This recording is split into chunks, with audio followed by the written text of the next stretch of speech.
Hi everyone, my name is Hans. I'm one of the co-founders of Termageddon, and in this video, we're going to be talking about some best practices from a reseller standpoint. And with me today, I have one of our largest agency partners, Ron Johnson with Optik. Ron's been running an agency for over 20 years. Am I right with that, Ron? Yep. That's Yeah, 23. amazing.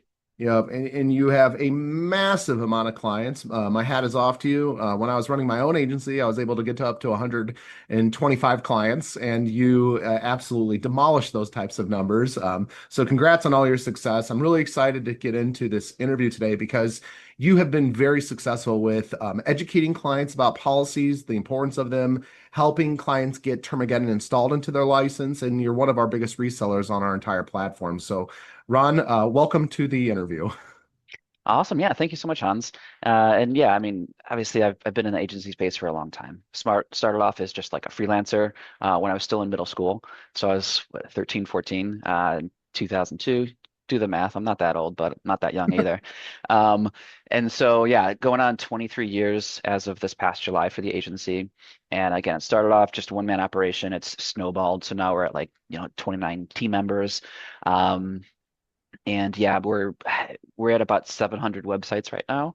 We'll probably be at 1,000 within a year or two. So Which is yeah, big numbers for incredible. sure. And yeah, Termageddon has definitely been one of those just those easy upsells. Not like it's huge, profit margin or anything, but every little bit helps. And I think it's something that all agencies should be offering or at least educating their clients on either way. That's awesome. Now, with those types of with that amount of clients that you're managing, I can't help but instantly think, are you niche down? Do you have a couple niches? Like, are you niche focused?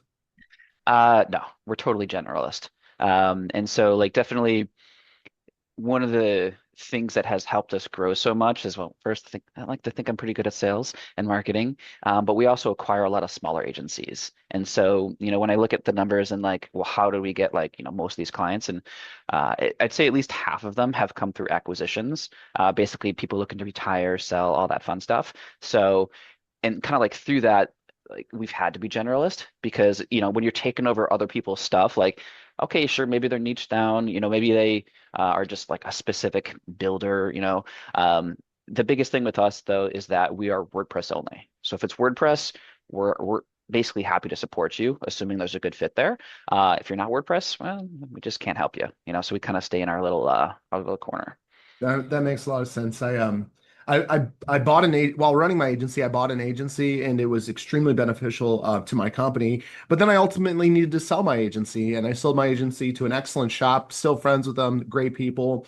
I'm such a believer in the buying and selling of agencies. Like, because I'm sure you've seen it. We have clients that come to us that are like, my web designer just disappeared. I haven't heard from them in forever. And like that's just such a terrible scar on this industry. And I'm just sitting there, I'm like, if you build websites and and you're maybe checking out, or maybe you found an opportunity elsewhere, don't abandon your clients. Sell it to a shop like Optik. You literally will be able to say, I sold my business. You're going to get checks for I'd imagine a little while for those handing off all those accounts. It's such a win, and in full transparency, anyone listening, I've actually had a few agencies that have told me that they were planning on selling their business, and I sent them over to Ron, and Ron has done nothing but take great care of them. So I am honored to be interviewing someone who is utilizing the acquisition method to grow revenue, and helping be a win-win-win situation, a win for the seller, a win for you, and a win for the client. It's a wonderful program that you put together.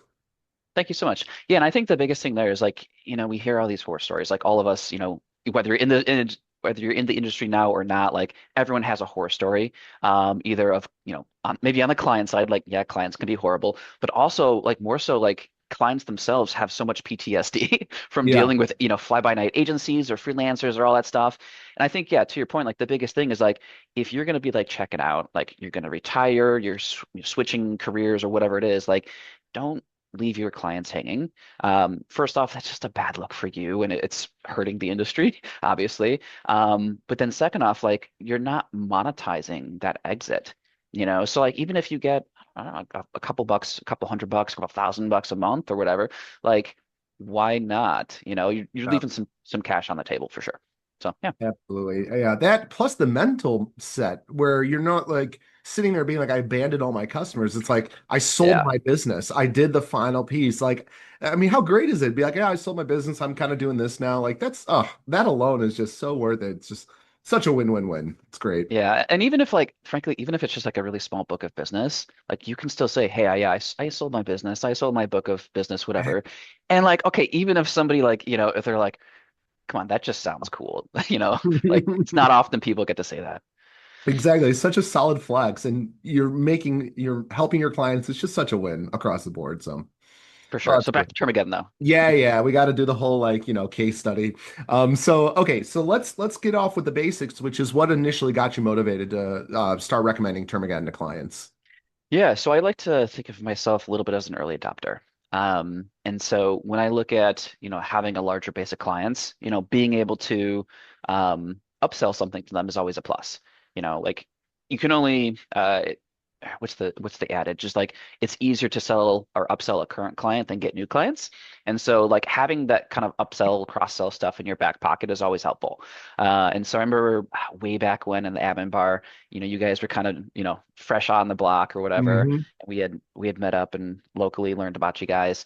And, I took a gamble. I'm like, okay, these guys might be gone next year, but I saw the value in being able to provide like the privacy policies. That's obviously cookie consent is newer for you guys, but being able to like mainly do the privacy policies so that we didn't have to do the like, well, you can go to an attorney, you could just copy and paste some stuff. But I was always like I'm not doing that for you because Yes. like I don't want to open myself up to liability if I don't have to. So it used to be like, yeah, either clients just didn't do it or they'd give us some like, random, you know, copy and paste stuff. So this was a good solution and it was more legit than copy and pasting basically. Yeah, I completely agree. And that's how I took it as a former agency owner. I was like, okay, I got a revenue making opportunity here. I'm no longer recommending my clients go rip off a policy from some competitor website. Like it's so Yeah. much more of a professional status that you've set for yourself. Plus you're helping like limit your liability as you shared. Like it's like, okay, now I'm letting it be term again that, can be the solution rather than hoping that my copy paste job is going to prevent my customer from being fined or sued. So Yeah, I lost track of how many times like a client would just like link us to a policy and just like copy this, or yeah. they would copy it themselves and then they would leave in like the competitor's name and even website sometimes. I'm just like, come on, guys, like, come on. It's great. Overall, you've been implementing Termageddon for years, but just overall, what's your experience with Termageddon? I mean, it's good. It works. Um, I mean, no one wants to deal with privacy policies. It's like, but it's like again, it's a good tool to have on our arsenal because as like and originally it wasn't as prevalent. It was like I don't want to have to do the copy and paste stuff, blah blah blah. But now it's just like just more privacy laws coming into play and more enforcement of those privacy laws. Looking at you, California. Yeah. Termageddon has definitely just been helpful because I mean like as like a web agency owner, like clients don't know any of this stuff. Like they don't know like what a privacy policy is sometimes, or if they should have it, or like on the cookie policy, terms of service, cookie consent, all that fun stuff. Um, and so I think the biggest thing over the past couple years, as more lawsuits and just more awareness of this has come out, it's made us look good because we're like, when a client gets in touch, we're either like, yes, we have that service, here, let's talk about it, or no, we already have this set up for you. You can ignore that. You're already covered. So Yeah. that's the biggest thing is like, and it's just a bit of a flex, a bit of a like a reassurance for our clients that know like, oh, okay, yeah, I don't have to worry about this. Cyber Optic, they know the people or they know what they should be doing. And so I just point them to Termageddon and I remember like it used to be like silly name, what serious policies or whatever. Yeah. Yeah. Um, Yeah. but I've had some clients who are just like, no, I love the name. So yeah, no, that's all good. It's funny, like naming it Termageddon 10 years ago, like we did that to be fun.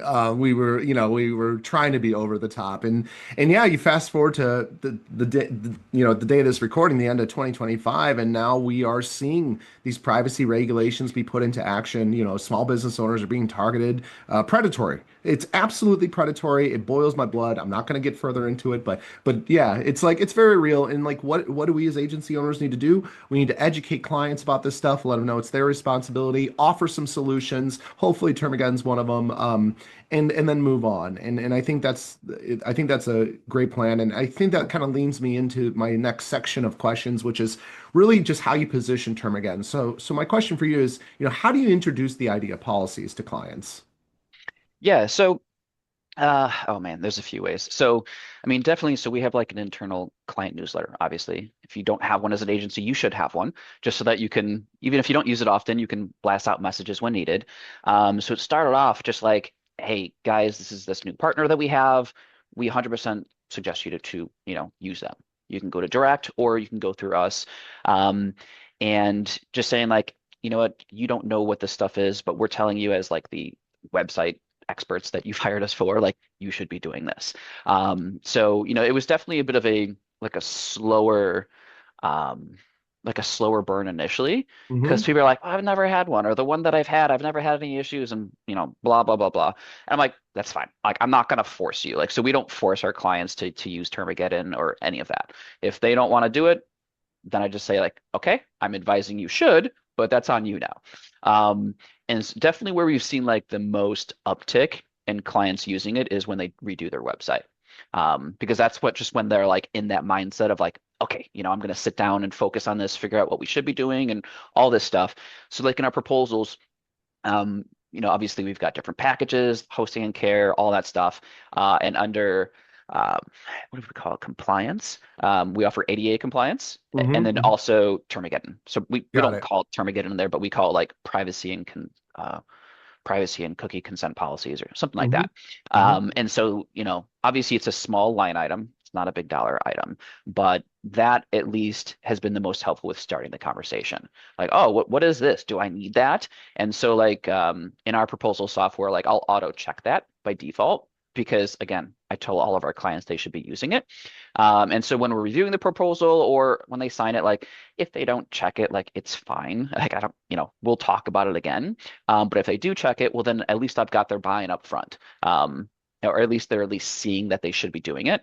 So yeah, just letting clients know about like, hey, initial offering, letting them know like if Determageddon sends like, hey, we're seeing an increase in SIPA lawsuits or all that fun stuff, I kind of like repeat that message to my clients just to raise awareness. And then yeah, definitely the biggest uptick has been when we position it at the beginning of a website project. Then it's almost like it's a given. Like, oh yeah, we're redoing all this. We're going to do the policies and stuff as well.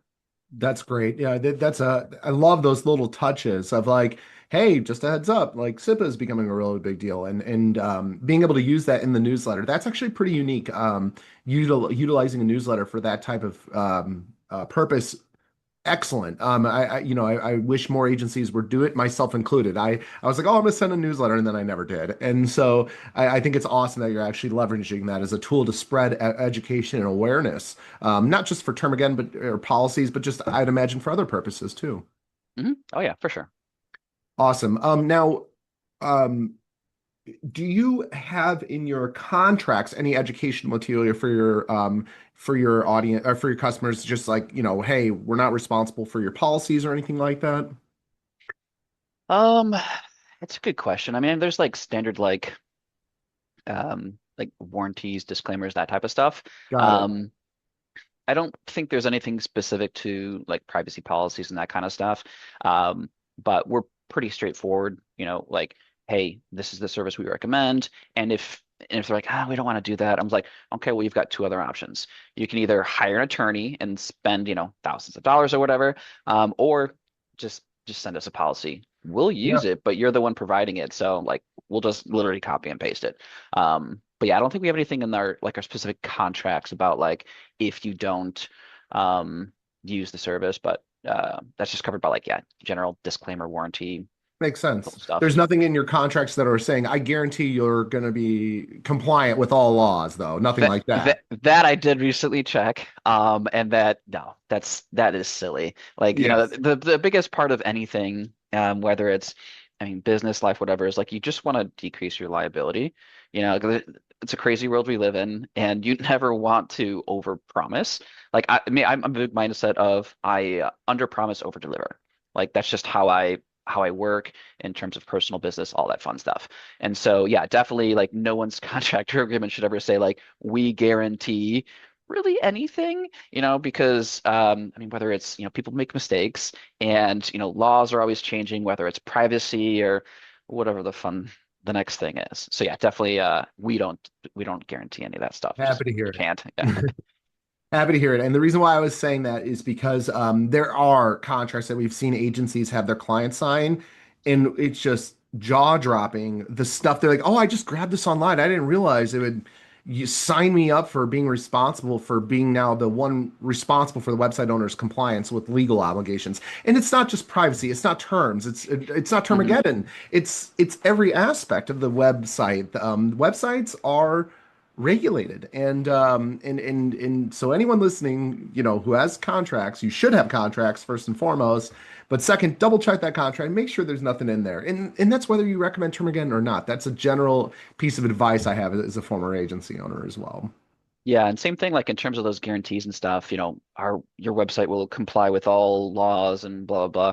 You also throw accessibility in there too, which is Yeah, just like a whole nother well, not depending on how you approach it. Like it's just a whole nother thing though. And so definitely like, yeah, you can't guarantee that either because even if the site you built is, accessible off the bat, there's upkeep and stuff. So yeah, yeah. I think I'd be charging six figures a month to a customer if I was going to guarantee things along those lines. So for sure. well, at least I'd like to charge them that. But I anyways, mean, all right, let's bring this into the next section, which is just pricing and revenue strategy. So, you've talked about packaging Termageddon into like a compliance program, packaging it in with accessibility. I have definitely seen that done before. It's bundled together. Do you charge a upfront setup fee? so yeah, so and just to clarify on that, like the bundling, it's in the proposal, it's like in its own category of compliance, but they're also Mm, there's separate checkboxes. got it. So again, they don't always go hand in hand. I think clients should do both, but again, they pick and choose. Yep. And so sorry, what was the question again? How do So, I? so are you charging an implementation like a one-time setup fee Oh, when thank you you. offer that? No problem. So basically, if it's part of a website redesign, we don't. Because again, we're doing all this work and, so it's just like just a yearly cost. And then we'll set that up once the new website goes live. No setup fee. Where we do charge the setup fee is if it's like an existing website, either that we took over, got through an acquisition, or just if they opted not to do the policies when they originally did the website, Got then it. we'll charge a setup fee. So we charge 125, so basically the equivalent of an hour, and that's pretty much an hour, if not a little bit more, that we actually Yeah. spend on it. But it is what it is. So at least it's something. Yeah, no, I completely, I think that's great. I do recommend agency partners charging a setup fee because I've never noticed a difference in conversions. I've talked to thousands of agencies over the years. Like clients either want this stuff or they don't. An hour of your time or whatever you charge, $100, $200 upfront, that doesn't seem to be making any kind of difference. People want policies or they don't, like a setup fee. So that's what makes me encourage agencies charge a setup fee. Like it's gonna feel good making a little upfront money for your time, all this energy you had to put into learning about policies to help clients out. So For sure. Yeah. And I think that's, as it's part of the proposal, that's like one of the also like the value adds too, is that like, Mhm. well, hey, you should be doing this. And if you do it as part of your redesign, well, then we're not going to charge a setup fee. So again, it's just helping push them towards like doing the right thing, Yeah, or the smart thing, however you want to describe it. no, it's great. So Termagant is $120 a year per website. Obviously, as an agency partner, you can buy it wholesale, in bulk deals, which I know you've taken advantage of over the years, which is great. What do you charge the customer? Do you charge the full retail price? So we don't. I don't know if I'm going to get in trouble. No, no, Uh, no. This is a case study. okay. So, and the reason we don't charge the full retail price is because we're still charging the original like 99 a year that Okay. the policies used to be. And so again, it's still profitable. It's not like it's again, we're not getting rich off Termageddon. No one's going to, but it's No. not about getting rich. And so no, we just charge the 99 a year. Cool. I mean, eventually we might increase that, but um, it's fine. not too Yeah, concerned. no, no. That's great. And for anyone listening, this is a case study. That's why we're doing this. We want to see real world results. And Ron's not the only person that's charging 99. My recommendation to people is to charge the full retail price of 119 a year.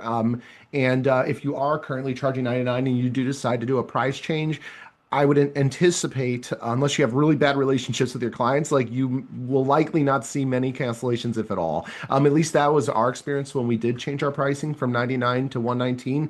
Um, I I think 99.999% of our customers remained in place. But that's great. I mean, 99 is such a pretty price point in my mind. It is. So I love it. That's great. Yeah, and the one thing, I mean, how I kind of position that too is like, oh, you can go directly with Termageddon, or you can go through us, and it's you Cool. save $20 a year through us. So again, it's you're splitting hairs at that point. Like no one's, it is what it is. But yeah, Easy pitch. Yeah. All right, so next section I want to talk about is the workflows and implementation. And what does your process look like? You've talked about introducing Termageddon, and okay, they say they want to get signed up, they check that box or keep it checked. What is the flow you take through, you go through from they said yes to the end point? for sure. So there would basically be two flows there. One is like if it's a website project, like a redesign project. The other would be if it's just adding it to their current site. So um, the longer version is like for proposals. If they check it up front, it's a given. Like we have a Google form that we send them to collect like the initial information we need, and then obviously we see their website, we know the back end and what information is being collected. So we take that Google form, runs through some automations. It creates two draft emails for me to send, and it creates a Google Doc that has like a prettier version of the information. And so the two draft emails it creates. One is the email to our help desk where I send all the policy codes and instructions. So our team adds it to the site. And then the second is a draft to the client. And so the reason they're sent as drafts is because we don't always, there's setup that has to be done before those get sent. So yeah, if it's doing a project, then again, there's some touch points just to remind them if they haven't decided. Otherwise, yeah, once the site goes live, we make sure they fill out the form. Um, and then yeah, I'll go in there. I'll have like a triple monitor setup. So on my one monitor, my vertical monitor, I'll have the document that they filled all the stuff out on. And it's not all the questions, but it's enough to where I know what I need to know in terms of like their business at a high level. Hmm. Um, and then middle screen is obviously going to be Termageddon, me going through the setup. Um, and then left screen is just like those email drafts. So I can copy and paste code, embed code as needed. Cool. So that's the general process. And then definitely in terms of the Termageddon setup, cloning has been super helpful.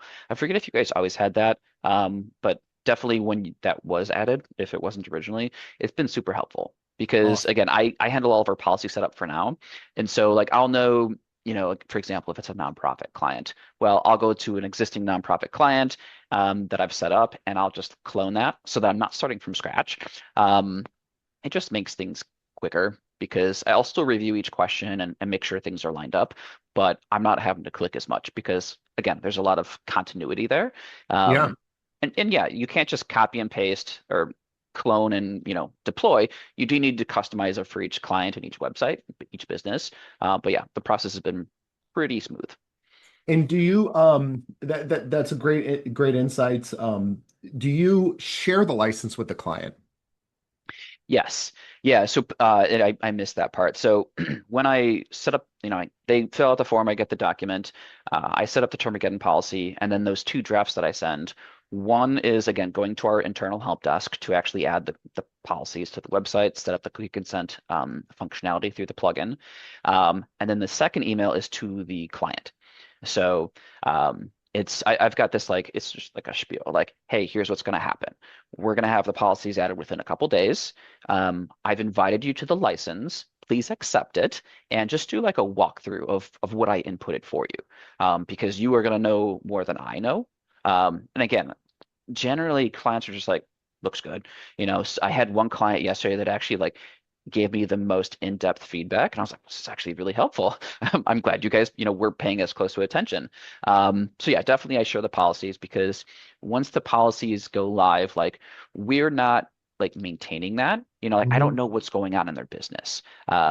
And so, maybe I don't know, like one of the questions is, do you make more than 25 million a year? Hmm. I don't Hmm. have that insight. And so I did have one client that, they said, actually, yeah, we're just at or just above 25 million. And I was like, okay, well, thank you. I marked that question.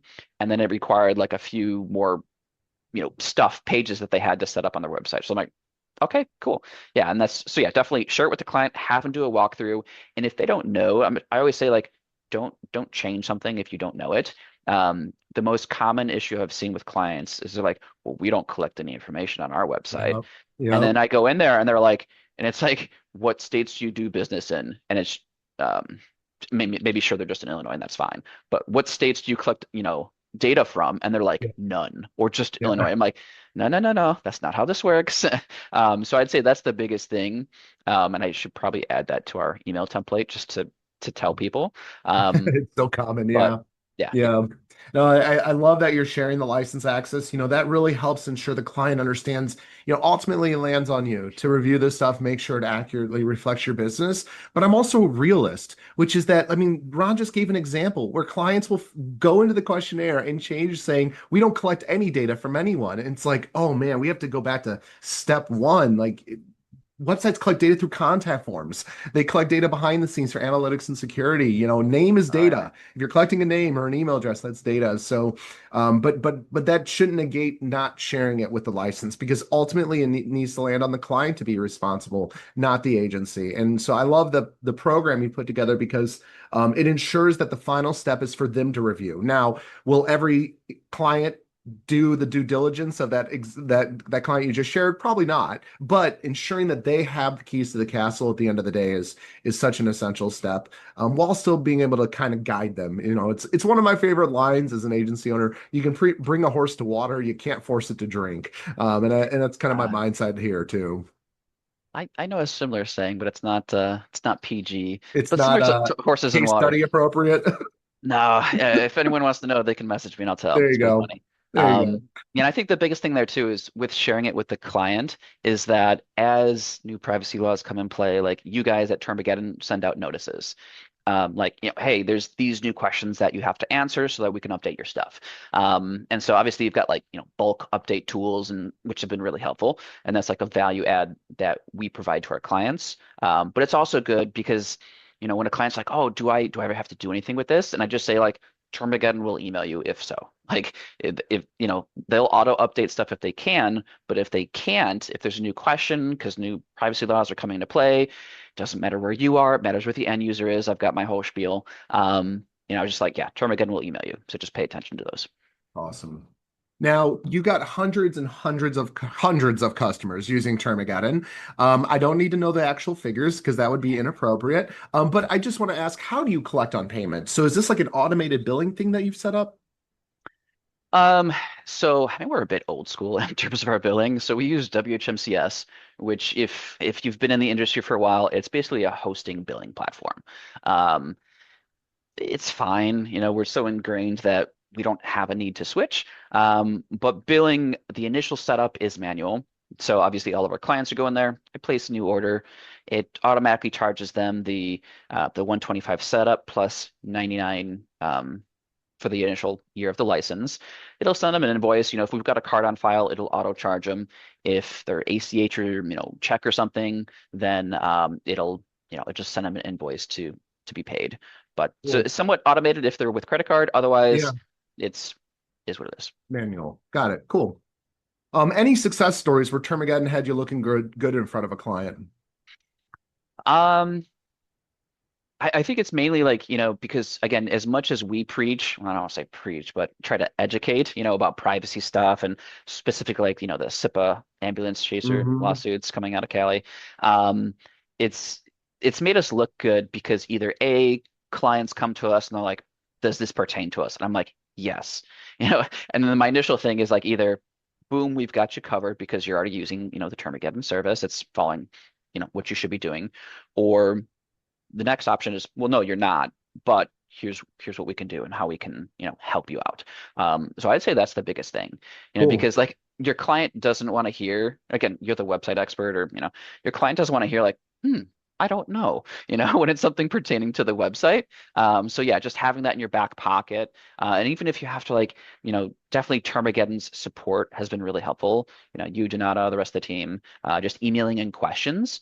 Because even as sometimes clients have reviewed policies and sent me a question, I'm just like, that is a good question. Let me, let me ask them because I don't want to lie to you. I don't want to make something up. So yeah, it's just having that kind of like expert guidance in the back end. Cool. And yeah. Oh, that's great. Yeah. And for anyone listening to, your clients are more than welcome to always reach out to us. When reselling, we try to ask the partner to, can you field the basics and, send us anything that you need help on. So that's great to hear. Mhm. Okay, we're getting towards the end here. What do you wish you had known earlier before selling policies or Termageddon in general? Um, Honestly, you guys have a lot of agency resources. And I think one of the cool things of how you've positioned it as a ex-agency owner yourself is like, hey guys, here's what you need to know. Like here's like you can get like email templates and scripts and stuff. Mhm. And I never suggest somebody just like copy and paste that. Definitely customize it, season to taste so that it's coming from you. Um, and not really. I think it's just knowing your stuff. And so if you kind of consume the resources you guys have, and then you just coordinate with again Termageddon and your support when things pop up that you're not aware of, um, yeah, you're kind of set. Oh, that's good. That's good. And is there any kind of so we do have pre-written assets and stuff like that, and not to lead you into this question, but is there one simple change that an agency owner could make today to start generating recurring revenue from policies? Email all your clients. I think education, knowledge is power. That concept, but the whole you can lead your client to horse to water, they Water. can't make them drink is like you don't want to strong arm them at all. Don't force your clients, but be a gentle guiding hand. Like, hey, and again, I would do it in bulk too, in terms of notifying your clients. Clients can still respond when you send out a newsletter. And again, every agency should have a newsletter anyways. Like if you're going on holiday, if there's like some emergency maintenance or whatever, you should already have a newsletter. But then you can use that to help educate and also push promotions and stuff such when you want. So definitely let all your clients know, hey, this is a new service that we're offering. Basically every website should have it. There's a few exceptions, but basically everyone should have it. If you have Yep. any questions, let us know. And then I would make it as easy as possible for them to raise their hand and sign on. So again, we have that. It's just a Google form we send to clients that collects like the basic, the The most intro. minimal. Yeah. Yeah. Yeah. And then I was like, hey, all you gotta do is fill out this form. We will go from there. We'll let you know if we need any more information. And again, just make it as frictionless as possible. That's similar to like contact forms on a website. That the fewer fields you have, the higher your conversions are because there's less hoops clients have to jump through. Now in that Google form, sure, there's some, it's like I forgot how many questions there are, but those are hoops they have to jump through. And it's Yeah. easier for them to jump through those hoops than to go and fill out and create all the policies themselves. Okay, so we just had a few internet outages over on my end. It is December in Chicago, and I think the snow is having an effect on our recording. So we had to take a pause and come back about 40 minutes later. But I believe we left off with kind of just wrapping up a concluding thought, which is that, Ron, you seem to be taking an active approach to educating customers about the importance of policies. And for the ones that are interested in getting set up with Term you're trying to make it as easy as possible for them to get onboarded and ensure that they have the proper access ongoing afterwards. Would you say that's like a fair enough conclusion? Yeah, yeah, I think that's nicely summarized for sure. Awesome, awesome. One final question of the interview then. What would you like to see next from Termageddon? Yeah, so I'm nothing specific, but I'm curious to see how you guys work AI into just the solution overall. Obviously, it can help in a number of ways, so I'm just curious to see how you guys kind of put your own spin on it. Oh, that's awesome. Yeah, and I can confirm there are things in the works. So we'll leave it spicy and interesting like that to end this. So, Ron, last but not least, we talked about at the beginning that you help acquire agencies, like for people that are like wanting to maybe sell their agency. And I know you're super involved in the WordPress community just in general, but if someone were to want to ever reach out to you, how could they get a hold of you? Yeah, so just I would say either through our website, so CyberOptik, name's back there, cyberoptic.net. Just use the contact form, that'll come straight to me, or find me on LinkedIn. You can technically find me on Facebook, but if I don't know you, then I probably won't respond. And I'd say, yeah, the biggest thing there is like even if you just want to talk about it, like I'm happy to talk. Like there's, people are always exploring their options, and I think talking about like education and stuff, like that's a big part of my job too with all the acquisitions we do is just helping educate sellers of agencies. So yeah, if you've got a WordPress based agency, happy to at least, spitball and see if there's some synergy we can get going. That's awesome, Ron. Well, thank you so much for taking not only the hour that we set aside, but then waiting for my internet to come back and to giving me more of your time. So thank you so much for everything today. All good, man. Always a pleasure. Thank you. Thanks, Ron. And thanks everyone for listening. Bye bye.